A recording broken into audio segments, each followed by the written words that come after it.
Friends, today will discuss about the topic of economy. आज हम पढ़ेंगे इकनॉमी। हमारी इकनॉमी कैसी है, इकनॉमी का मीनिंग क्या है, इकनॉमिक प्रॉब्लम्स क्या है, central problems of an economic की क्या क्या है, और हम पढ़ेंगे सबसे main important topic production possibility curve. PPC curve होता क्या है, ठीक है, इसके एजिप्शन क्या है, इसके फीचर्स क्या है, ये सब आज हम पढ़ेंगे।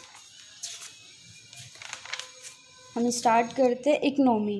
N economy is a system that provides people with the mean to work and earn living in the process of production. Economy कैसे, हमारा इकनॉमी का सिस्टम क्या है, जहाँ पे प्रोवाइड करवा रहे पीपल को work and earn a living in the process of production, ठीक है। इसकी ये भी डेफिनेशन है, all such institutes and organisation which provide people with the mean to work and earn an income are collectively called an economy, ठीक है। Economy कोई ज़्यादा बड़ा नहीं है, इसमें समझने वाला टॉपिक बस यही है, इसकी ये डेफिनेशन है, इट्स इनफ, ठीक है। हम पढ़ेंगे इकनॉमिक प्रॉब्लम। इकनॉमिक प्रॉब्लम होती क्या है, ठीक है। Economic problem is basically the problem of making choice. Economic problem क्या है, is a basically known as problem of making choice. ये प्रॉब्लम होती है चॉइस की, ठीक है। क्या क्या चॉइस होती है हमारी प्रॉब्लम, तीन होती है हमारी problem basically. Human wants are unlimited, resources to satisfy wants are limited, resources have alternative uses. Human के वांट्स क्या है, आर अनलिमिटेड। अब ह्यूमन क्या चाहता है कि मुझे ये भी मिल जाए, ये भी मिल जाए, ये भी मिल जाए, इतने पैसों में मैं भी ये भी खरीद लूँ, वो भी खरीद लूँ, सब खरीद लूँ। तो ह्यूमन की क्या है, वांट्स क्या है, अनलिमिटेड है, ठीक है। वो तो कभी भी लिमिटेड होते ही नहीं है, ठीक है। Multiplication of human wants is the basic facts of life. We always pine for what is not. There is no end to human wants. Human का कोई end नहीं है wants का, ठीक है। As one want is satisfied, many other crop up and goes on endlessly, ठीक है। इसमें कोई ज़्यादा समझाने वाली बात नहीं है। Human wants unlimited, ये समझ में ही आ रहा है, ठीक है।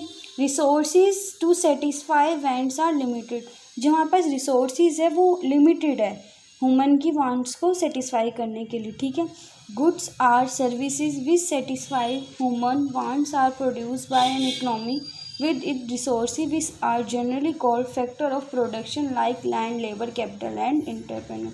हमारे पास रिसोर्सेज कौन कौन से लिमिटेड है, हमारे पास land, labour, capital and enterprise, ये सब क्या है हमारे पास लिमिटेड है। अब हम इन चारों में हमें कुछ ऐसा प्रोड्यूस करना है, प्रोडक्शन इस चीज़ का करना है जिसका ज़्यादा से ज़्यादा यूज़ हो, ठीक है, और ह्यूमन की वांट्स को भी करें पूरा कंप्लीट और इसका अच्छे से यूज़ हो सके, ठीक है।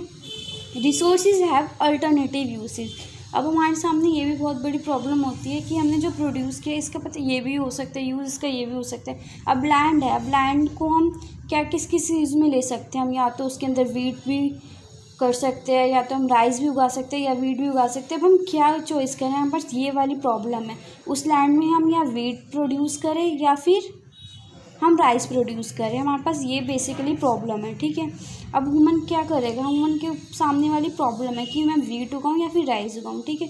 उनसे इन दोनों में से चॉइस करना पड़ेगा, तभी हम कहते हैं कि रिसोर्सेज हैव अल्टरनेटिव यूजेज। हमारे पास जो रिसोर्सेज है उसके अल्टरनेटिव यूजेज है, बस हमें ये डिसाइड करना होता है कि हम वीट को कितना प्रोड्यूस करें, राइस को कितना प्रोड्यूस करें, जो कि हम इसका बेस्ट यूज़ कर सकें, ठीक है, जिससे ह्यूमन की वांट्स को भी हम सेटिस्फाई कर सके और उसका अच्छे से अच्छे यूज़ भी हो सके रिसोर्सेज का, ठीक है। तो इसलिए कहते हैं रिसोर्सेज हैव अल्टरनेटिव यूसेज। अब हम पढ़ेंगे central basic problem of an economy. हमारी इकनॉमी की प्रॉब्लम्स क्या क्या है, ठीक है। हमारी इकनॉमी की सबसे बड़ी प्रॉब्लम है, इसमें भी हमारी तीन प्रॉब्लम आती है इकनॉमी की। व्हाट टू प्रोड्यूस, क्या प्रोड्यूस करें, हाउ टू